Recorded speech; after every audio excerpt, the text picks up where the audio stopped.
Mark Rogers TV, near the end of a great college football day, was watching Florida State annihilating Clemson. It's right now 41-7. I was watching this game near halftime, flipped over to the Ole Miss LSU game. The Rebels leading by a touchdown, saw Zach Mettenberger lead the drive for the game-tying touchdown, 24-all. Bo Wallace led the Rebels back, got the Rebels in position for the game-winning field goal. Okay, the play was run on third down. We have been very critical of Les Miles' game management and clock management in the past. Add this to the list. On 3rd and 5, Ole Miss ran a running play to set up the field goal. Okay, after the 3rd and 5 play, LSU still had a timeout, could have stopped the clock with 23 seconds left. Ole Miss kicks the field goal to go up 27-24. LSU would have had about 20 seconds left to get the kickoff, possibly a big return.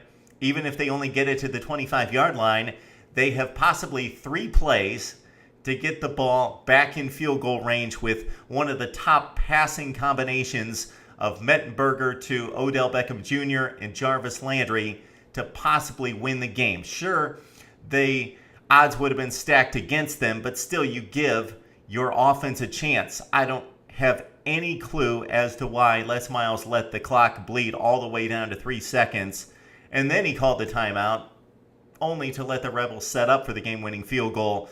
Ole Miss wins at 27-24. So again, for Ole Miss, what does this mean?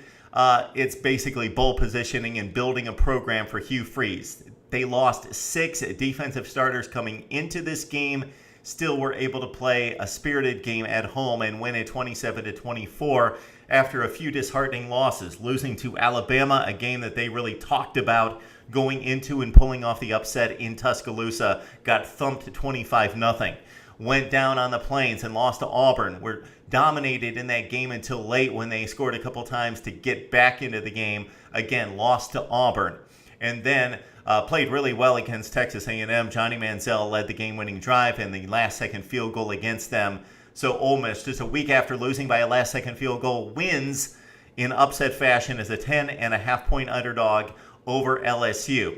What does this mean concerning the SEC West? Well, LSU had it in their sights, despite the loss earlier at Georgia, to go against Alabama and have the head-to-head meeting, hold serve, and beat Alabama to still get to the SEC championship game. That's out of LSU's control now. Texas A&M, of course, lost today to Auburn. They already lost to Alabama. So who holds destiny right now besides Alabama? Surprisingly, it's the Auburn Tigers. Just a year after 0-8 in the SEC, 3-9 overall. Auburn, it could come down to the Iron Bowl once again for the SEC West and moving on to the SEC championship game.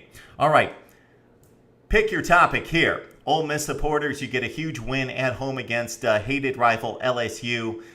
Looking to finish the season strong, get a good bowl bid. You've faced most of your toughest competition.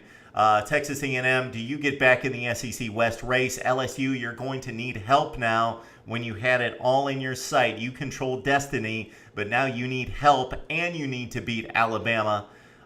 So a lot has to happen for the Tigers to get back into it, but most for you, Auburn fans, it's all right there for you. Sure, you still have some tough games, most notably you've lost to LSU already, and but you've taken care of Texas A&M, and you've got Alabama in the Iron Bowl to close it out, and you could pull off the upset and get to the SEC championship game, surprisingly, against who knows who over there. Missouri continues to pull off the upsets. They defeated Florida today after beating Georgia last week.